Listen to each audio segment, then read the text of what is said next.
اور آخری جو نقطہ ہے وہ ہے مغفرت۔ اللہ کے نبی صلی اللہ علیہ وسلم نے ارشاد فرمایا بعد من ادرک رمضان فلم یغفر لہ، تباہ ہو جائے وہ آدمی جو رمضان پالے اور اپنی مغفرت نہ کروا لے۔ صحیح الترغیب حدیث نمبر 995۔ بعودہ تباہی، یہ لفظ کہاں پر آیا؟ عاد، سمود اور مدین کے لیے۔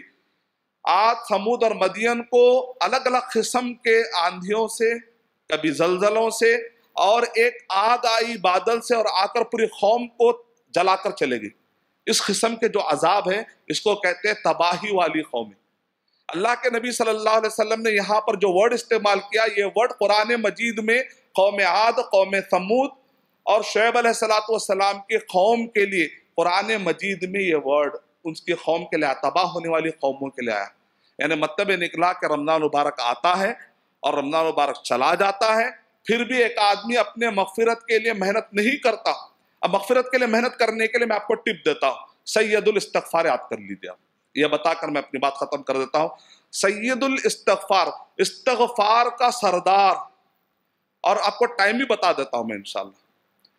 سحری کے لیے تو اٹھتے ہی ہیں، یہ وہ ٹائم ہے جب اللہ سبحانہ و تعالیٰ ساتویں آسمان پر بندے کو یہ پکار کر نادی دیتے ہیں، منادی دیتے ہیں، ہے کوئی جس کی میں مغفرت کر دوں؟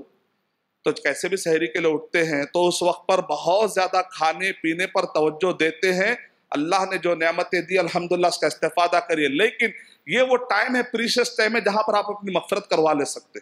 تو یہاں پر سید الاستغفار یا دیگر جو بھی دعائیں ہیں خاص مت کریے، کوئی بھی دعا خاص مت کریے، جو بھی اللہ تعالیٰ نے آپ کو پڑھنے کی توفیق دی۔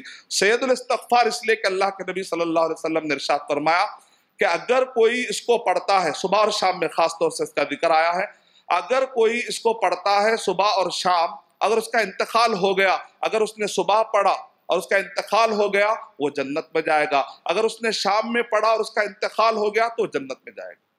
اور اس دعا کی خصوصیت دیکھیے، اس کے اندر دعا کرنے کا طریقہ بھی سکھایا جا رہا ہے۔ ابن قیم رحمۃ اللہ علیہ کہتے ہیں سب سے فاسٹ دعا وہ قبول ہوتی ہے جہاں پر بندہ اپنے آپ کو گراتا ہے اور اللہ کی شان اور بڑائی بیان کرتا ہے۔ اس کے اندر دیکھیے اللہم انت ربی، اے اللہ تو ہی میرا رب ہے، لا الہ الا انت خلقتنی، تو ہی نے مجھے پیدا کیا۔ بندہ گرا رہا اپنے آپ کو، اپنی عبدیت ظاہر کر رہا ہے۔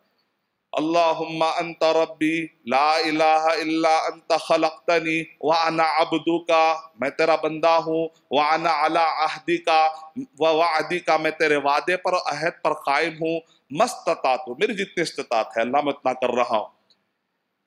ابوء لک بنعمتک علی وابوء بذنبی فاغفر لی۔ اس کے بعد بندہ اب بات پر پہنچ رہا کہ بندہ کہہ رہا اللہم انت ربی لا الہ الا انت خلقتنی وانا عبدک وانا علی عہدک ووعدک ما استطعت واعوذ بک من شر ما صنعت، اور اے اللہ سبحانہ وتعالی جو کچھ بھی میں نے کیا ہے وہ سارے کے سارے چیزوں کو چھوڑ کر میں تیری پناہ میں آتا ہوں۔ واعوذ بک من شر ما صنعت ابوء لک بنعمتک علی وابوء بذنبی فاغفر لی، اے اللہ مجھے معاف فرما دے، فإنہ لا یغفر الذنوب الا انت، کیونکہ تیرے علاوہ کوئی نہیں ہے جو مجھے معاف کر سکے۔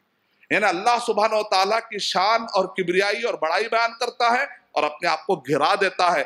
ایسی دعائیں سب سے فاسٹ قبول ہوتی ہیں۔ تو آئیے اب ہم دعا کرتے ہیں اللہ سبحانہ و تعالیٰ سے کہ اللہ سبحانہ و تعالیٰ ہم سب کو رمضان المبارک تک صحت کے ساتھ، سلامتی کے ساتھ پہنچا دے، اور اللہ سبحانہ و تعالیٰ اس رمضان المبارک میں ہم کو بہترین عبادت کر کے اللہ سبحانہ و تعالیٰ کو راضی کرنے والا بنا دے، آمین۔ For authentic Islamic information, please log on to www.askislampedia.com.